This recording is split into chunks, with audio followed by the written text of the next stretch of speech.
Okay, welcome to franchisebuyer.com.au. Today I'm with a gentleman by the name of Gavin Nixon, who is the Head of Emerging Markets for Retail Food Group based up here on the Gold Coast. G'day Gav, how are you? How are you? Good. Excellent, thanks mate, excellent. Thanks for taking the time to have a bit of a chat. No problem. And, what we're going to do today is just to go into a bit of detail about Donut King and the Retail Food Group offer in general to the marketplace. And Gavin obviously is the perfect man to do that with us. So Gav, what's your background? How do you I fit in? Look, I first started in 1995 in the Donut King system. So I bought the master licence for Donut King for Queensland and Northern New South Wales. At that stage we had 11 stores and I grew the business to about 52 and then amalgamated my business into Retail Food Group in 2002. Okay. So that was all New South Wales you had there? Queensland and Northern New South Wales. Okay, excellent. Okay, and you do now. It's the Head of Emerging Markets. Yeah, Head of Emerging Markets. So, look, I still look after, I suppose, all the store development.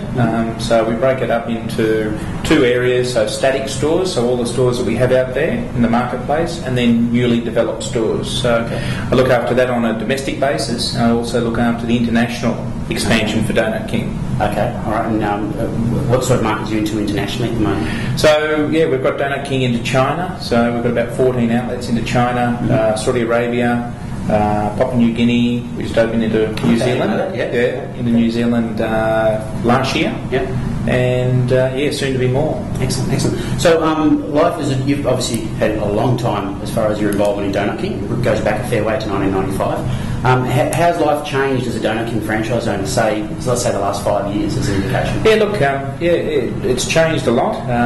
Where the old Donut King system many years ago was predominantly around ice cream and donuts. So the system's changed now into mainly more beverage driven. Mm-hmm. So hot and cold beverages, donuts, of course. The other fundamental change is the cooking in store. So we've given franchisees more quality of life. They're not having to get into the store in the early hours of the morning. Not early bacon? No early morning. So they still come in, 5:30, 6 o'clock a.m. in the morning to get the store ready. But the donuts are centrally produced, and then they're into store, frozen, and then the franchisees bring them back to life. Decorate them, pipe custard, cream, put icing on top of them. So a lot simpler system. So it's a lot easier than making them all themselves in stores, which is what they used to do. Okay. It reduces the equipment cost as well, and obviously less labour cost. Huge a little bit. Okay. Probably to move on from there, can you describe sort of the journey of someone who buys a Donut King, for example? What is to give a bit of a taste of the journey through from buying it and then through operating it? Okay. Well, normally through the sale process, we obviously interview the franchisee. Very much a meeting of the minds. They like Retail Food Group, they like Donut King, we like them as well. So once they choose that Donut King is probably the brand to go forward with them, and we approve them being a franchisee in our franchise community, then they start training. So there's a over 4-week course on the Gold Coast. So they finish that. So they enjoy that. So they finish their training.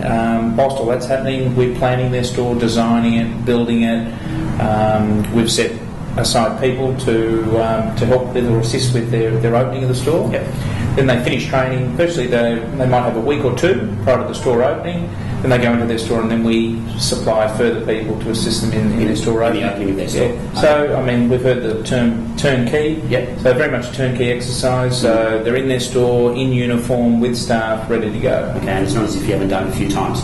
We've done it. So how many times now you're ready? A lot of openings. Oh yeah. So support. What about ongoing support? What sort of? So ongoing support, So we have a BDM relegated to this, which is a business development manager. So it's a company official that will be, I suppose, their first port of call. So in a sort of mentoring process or a partnering process. So that person will visit their store, assist with marketing plans, business plans, their rostering, analyse their cost of goods. So it's getting really set up. Yeah, exactly, So, the things that we're looking at, obviously profitable franchisees, they're happy, and hopefully they'll buy number 2, number 3. Ideally. So I'm sure it's a question that a lot of people are probably thinking and wondering in watching this and looking for any franchise. assistance with finance and that sort of stuff. I mean, obviously there's a cost for a turnkey operation to get into a business. How do you guys assist, or Retail Food Group generally assist with finance? Well, being with, I suppose, a publicly listed company like Retail Food Group, we've got a relationship with several banks. So it's on a cash flow arrangement. So the banks will actually fund part of the capital cost of the franchise on the business itself. Yes. So that means that the franchisee has to use, say 50 or 40% of their own security when it comes to finance. So it's a great package from the bank. But obviously, because of the strength that we have, and the track record, I guess. Okay. The banks offer that. Excellent. So, any last minute words of advice for someone considering Donut King or Retail Food Group generally as a business option for them? Yeah, look, I think if anybody that's looking, I think you've really got to have a look at franchising and have a look at food and say, yes, it's number one tick for, if you want to work in the food business, because sometimes you're mopping floors, you're dealing with food product, obviously you're dealing with customers. So, yeah, look, I think that would be, the first decision. Then, obviously, go with a company that's got a proven track record, that's got some scale, like Retail Food Group. And, I think, obviously the location is very important. So it's not too far away from where you live. Yeah.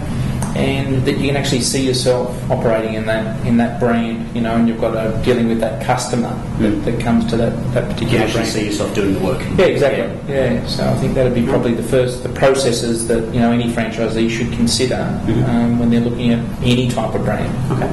All right. Great advice. Gavin Nixon, thanks very much for your time again today. No worries. Thanks very much for that. That's more advice for you from the franchisebuyer.com.au. Thank you.